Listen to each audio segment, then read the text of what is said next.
Hey everyone, I'm Tamara Jolie. This is the StarTelegram.com. Well, $2 million and 2 years later, Dirk Nowitzki walked this red carpet tonight. He's no longer one of the greatest players in the NBA. He's also on the big screen.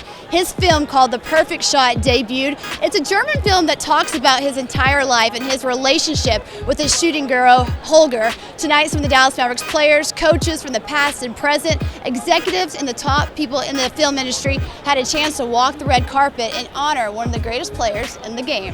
You know, Don, really, you were one of the pioneers of scouting players over in Europe. Was he one of the players early on that you knew about, and what set him apart? Well, Donnie found him and told me about him, and so I was fortunate enough to have him train here and then get a chance to see what Donnie told me, how great the kid was, and so that time together with just two in the gym.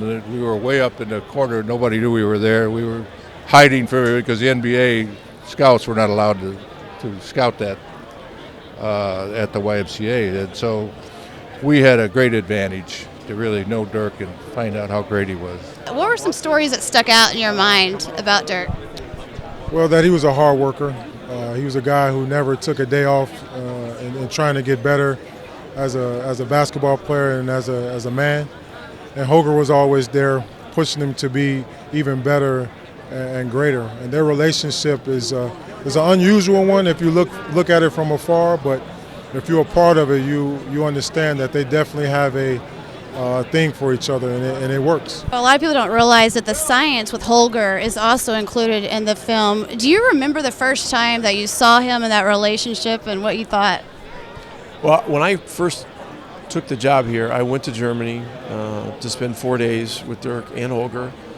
And, you know, the first time I watched these guys in the gym, you know, when you take over a situation, you always think, I'm going to change this guy, I'm going to work with this guy. And once I saw these two guys work together, I said, you know, I got to just let these guys do what they do. And now there were one or two things that I wanted to get Dirk to start thinking about and doing, and Holger was great. Holger said, hey, let me know what they are and we'll get it done. So there were a couple things that first summer, and he got it done.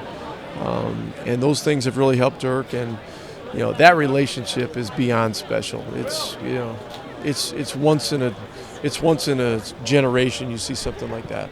It's funny, in our household we don't talk basketball much, and so his relationship with Holger kind of stays on the court. But he's also a very close family friend, and stays at our house when he's there, and it's just like we have another uncle in the house visiting or something. We know Dirk's one of the greatest in the games, but his social game is what amazes me. When you talk about the transition from when you first met him to now, what goes through your mind? Goodness. Yeah, he went from being a guy with no confidence at all to, being a fun guy to being married with two kids.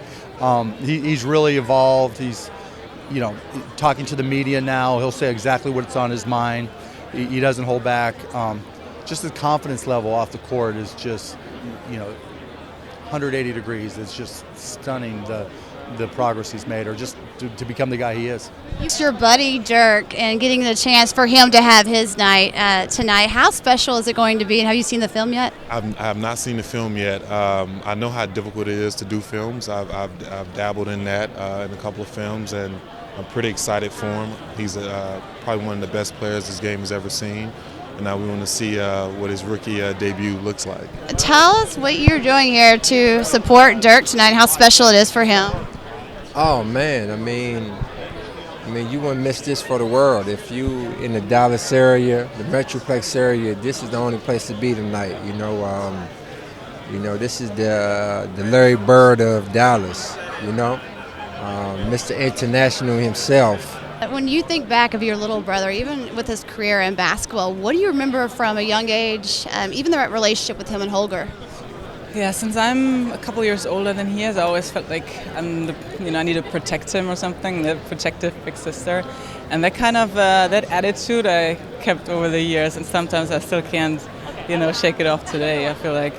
And it's been an amazing journey, and the movie now brings back so many memories, and I can relive what was happening, because it's been so fast in a way, you know. Things have happened and one highlight after the other, and the championship and Olympics and all that. So I feel like it's great to have that movie and be able to enjoy that again, you know, those moments. Your sister said there were a few parts when she saw her face on the big screen that she was like, oh my gosh. Were there any of those moments for you in the movie? Yeah, you know, I chose not to watch the movie beforehand, and I saw it at the premiere in Cologne in September. And it was a little weird for me to see myself on the screen talking about my life, talking about my family, which I usually don't do much. So I would say the first 30 minutes were a little awkward myself. I was laughing, I was kind of giggling, embarrassed first 30 minutes. But once that got over with, I enjoyed the rest of the movie. It's a nice little flick. It's a nice little overview of my career, my life. So I think they did a good job with it.